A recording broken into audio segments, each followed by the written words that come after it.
அனைவருக்கும் வணக்கம். நான் வைஷ்ணவி சண்முகநாதன். இந்த காணொளியில் நாங்கள் தற்பொழுது மூன்று தேர்தல்களை நாங்கள் கடந்து வந்திருக்கிறோம். ஜனாதிபதி தேர்தல், பாராளுமன்ற தேர்தல், அதன் பிற்பாடு உள்ளூராட்சி சபை தேர்தல்கள். இந்த ஒவ்வொரு தேர்தல்களிலும் எங்களுடைய தமிழர் தரப்புகளில் இருந்து வாக்காளர்கள் எவ்வாறு வாக்குகளை அளித்திருந்தார்கள் என்று சொல்லியும், அந்த வாக்குகளின் முடிவுகள் அல்லது அந்த தேர்தல் முடிவுகள் எவ்வகையான ஒரு அனுபவங்களை தமிழ் தேசிய கட்சிகளுக்கு வழங்கி இருக்கின்றன என்பது தொடர்பாக மக்களிடையே இன்னமும் இந்த கட்சிகளிடையே எப்படியான மாற்றங்களை கொண்டு வர வேண்டும், அந்த கட்சிகள் எவ்வாறு தங்களை கட்டமைத்துக் கொள்ள வேண்டும் என்று தொடர்பான ஒரு எதிர்பார்ப்பு காணப்படுகின்றது. அந்த வகையான ஒரு எதிர்பார்ப்பு தொடர்பாகத்தான் நாங்கள் இந்த காணொலியில் பேச இருக்கின்றோம். அதாவது தமிழ் தேசிய கட்சிகள் அனைத்தும் சேர்ந்து ஒரு தமிழ் தேசிய கூட்டமைப்பாக இருந்து வந்த ஒரு காலம் இருந்தது.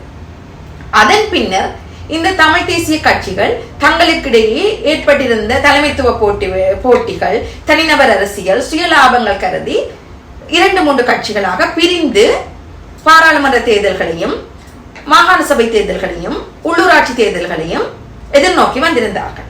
இருந்த பொழுதிலும் கடந்த 2024 ஆண்டு நடைபெற்ற பாராளுமன்ற தேர்தலானது எங்களுடைய தமிழ் தேசிய கட்சிகளுக்கு ஒரு மிகப்பெரிய பாடத்தினை போட்டியிருந்தது. அதாவது மக்கள் இந்த கட்சிகள் மீது இருக்கின்ற அதிருப்தி, மக்கள் இவர்களிடமிருந்து ஒரு அவநம்பிக்கையை பெற்றிருக்கிறார்கள் என்பதை தெள்ள தெளிவாக இவர்களுக்கு புரிய வைத்திருந்தது. அதன் பின் வந்த உள்ளூராட்சி சபை தேர்தலை பொறுத்த வரைக்கும் தமிழ் மக்கள் தமிழ் தேசியத்தின் ஒற்றுமையை பலப்படுத்த வேண்டும் என்ற ஒரு காரணத்திற்காக சகல தமிழ் தேசிய கட்சிகளுக்கும் தங்களுடைய வாக்குகளை அளித்து தமிழ் தேசிய கட்சிகளை வெற்றி பெற செய்திருந்தார்கள். இருந்த பொழுதிலும் இந்த தேர்தல்கள் முடிந்ததன் பின்னர் எங்களுடைய தமிழ் தேசிய கட்சிகள் இந்த சமூக வலைத்தளங்களிலாக இருக்கலாம் அல்லது வேறு விதங்களாக இருக்கலாம், அவர்களுடைய கூட்டங்களிலாக இருக்கலாம், இந்த தமிழ் தேசியத்திற்காகத்தான் மக்கள் வாக்களித்தார்கள் என்பதை மறந்து மீண்டும் ஒரு தனிநபர் புகழ் பாடுவது அல்லது தனிநபர் மீது அவர்களுடைய அந்த நாகரிகமற்ற அரசியலுக்கான தாக்குதல்களை செய்வதை மீண்டும் முன்னெடுத்துக் கொண்டு வருகிறார். இது மீண்டும் மீண்டும் மக்களுக்கிடையே ஒரு அவநம்பிக்கையும் ஒரு அதிருப்தியும் ஏற்படுத்தி கொண்டுதான் இருக்கின்றது.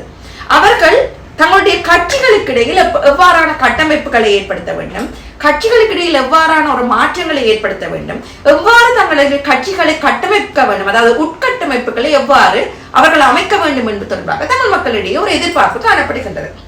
இதில் நாங்கள் எடுத்து பார்த்தோம் சொன்னால், தமிழரசு கட்சியானது வடக்கு கிழக்கு பகுதிகளில் தங்களுடைய பிரதிநிதித்துவத்தை உறுதி செய்து கொண்டிருக்கின்றன. வடக்கு கிழக்கு எல்லா பகுதிகளிலும் தங்களுடைய அரசியலை அவர்கள் முன்னெடுத்து செல்கின்றார்கள். அது ஒரு பழம்பெரும் கட்சியாக இருப்பதாக நீண்ட காலமாக அவர்களுடைய அந்த அரசியலானது 2 மாகாணங்களையுமே பிரதிநிதித்துவப்படுத்தும் வகையாக செய்து கொண்டிருக்கிறார்கள். இருந்த பொழுதிலும் தமிழரசு கட்சியினுடைய அந்த உட்கட்டமைப்புகளை நாங்கள் எடுத்து பார்த்தோம் என்று சொன்னால், வினைத்திறன் உள்ள அவர்களுடைய நிபுணத்துவம் மிக்கவர்கள், அதாவது ஒரு கட்சி என்று சொன்னால் அந்த கட்சியில் நிபுணத்துவம் உள்ளவர்கள் இருக்க வேண்டும். பொருளாதார நிபுணர்கள் இருக்க வேண்டும், வைத்திய நிபுணர்கள் இருக்க வேண்டும், சட்டத்துறை வல்லுநர்கள் இருக்க வேண்டும், ஒரு விவசாயம் சார்ந்த நிபுணர்கள் இருக்க வேண்டும், சமூக சம்பந்தமான நிபுணர்கள் இருக்க வேண்டும், மகளிர் தொடர்பான விடயங்களை கலந்து ஆலோசிப்பவர்கள் இருக்க வேண்டும். இவ்வாறு ஒரு கட்சி என்று சொன்னால் அந்த கட்சிக்கு சகல துறை சார்ந்த வல்லுநர்களை உள்ளிருத்து 2ஆம் நிலை தலைவர்களையும் அதுக்கேற்ற மாதிரி அவர்கள் உருவாக்குவதற்கான ஒரு பொறிமுறை ஒன்று இருக்க வேண்டும்.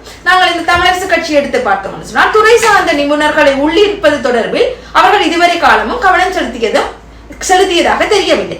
அதே போல் அவர்கள் கட்சி உறுப்பினர்களை அதிகளவு எண்ணிக்கையில் சேர்ப்பதற்காக அந்த கட்சி உறுப்பினர்களுக்கான அந்த பாசறைகளை அவர்கள் உருவாக்க வேண்டும். அந்த எத்தனை உறுப்பினர்களை அவர்கள் தங்களுடைய கட்சியினுடைய கொள்கைகள் கோட்பாடுகளை விளங்கப்படுத்தி அந்த கட்சிக்குள் உள்ளிருக்கிறார்களோ அந்த அளவுக்கு தான் அந்த கட்சியானது ஒரு பெருவிருட்சமாக வளர்ந்து நிற்கக்கூடிய சாத்தியக்கூறுகள் காணப்படக்கூடியதாக இருக்கும்.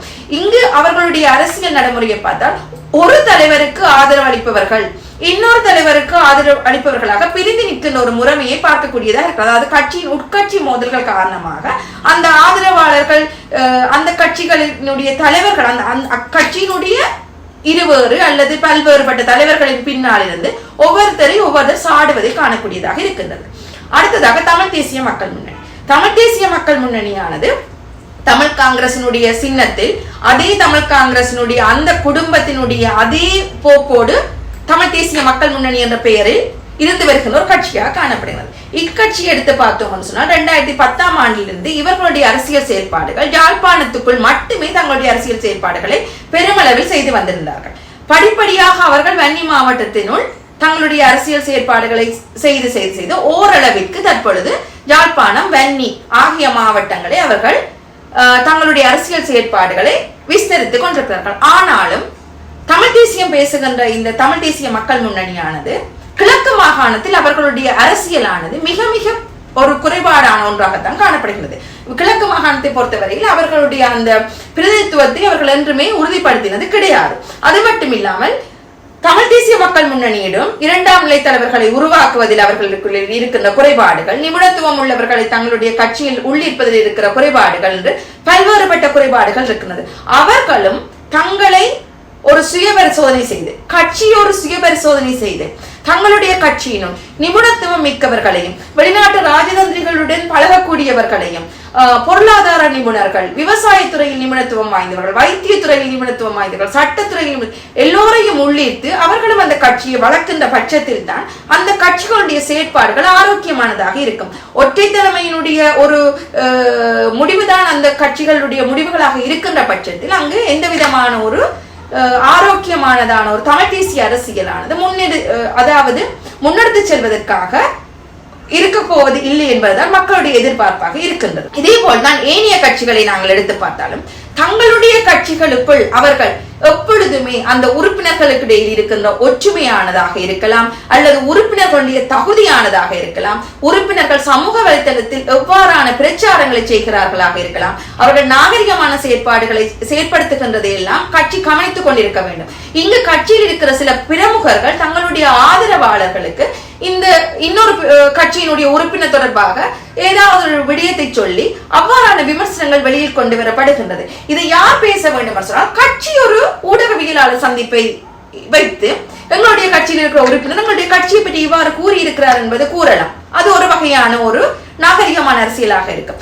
இன்னொரு நாகரிகமான அரசியல் எவ்வாறு இருக்கும் என்று சொன்னால், அந்த அவர்கள் அந்த பாவிக்கின்ற அந்த சொற்றொடர்கள் அல்லது அந்த மொழிகள் அது எவ்வாறு இருக்க வேண்டும் என்பது தொடர்பாக இருக்க வேண்டும். இவ்வாறான ஒரு நாகரிகமான அரசியலானது தமிழ் தேசிய அரசியல் பரப்பில் இருக்கின்ற கட்சிகளிடையே எதிர்காலத்தில் முன்னெடுத்து செல்லாத பட்சத்தில் எதிர்காலத்தில் வருகின்ற இளைஞர்கள் அல்லது எதிர்காலத்தில் அந்த அரசியலை எடுத்து செல்ல போகின்ற இரண்டாம் நிலை தலைவர்களும் இதே ஒரு மனநிலையில் தான் வருவார்கள். அவ்வாறான ஒரு மனநிலையில் தான் அந்த கட்சியினுடைய தலைவர்கள் வளர்த்து வருகின்றார்கள்.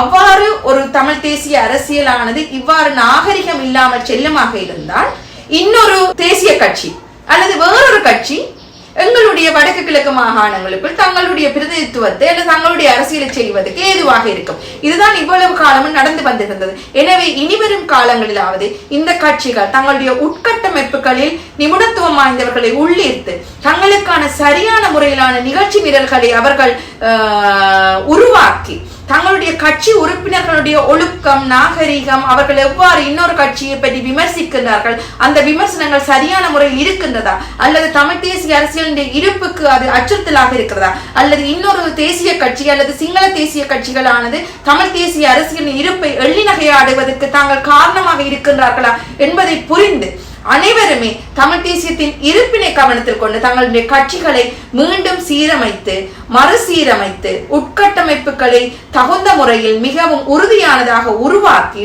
அவர்கள் அதற்கான ஒரு கட்சிகளாக வளர்த்து கொள்ள வேண்டும் என்பதுதான் மக்களுடைய மிகவும் ஒரு எதிர்பார்ப்பாக இருக்கிறது. இது தொடர்பாக உங்களுடைய கருத்துக்கள் இருக்கும் என்று சொன்னால் உங்களுடைய கருத்துக்களை பின்னூட்டல்களில் தெரிவித்துக் கொள்ளுங்கள். நாங்கள் அது தொடர்பாக தொடர்ந்து உரையாடக்கூடியதாக இருக்கும். நன்றி.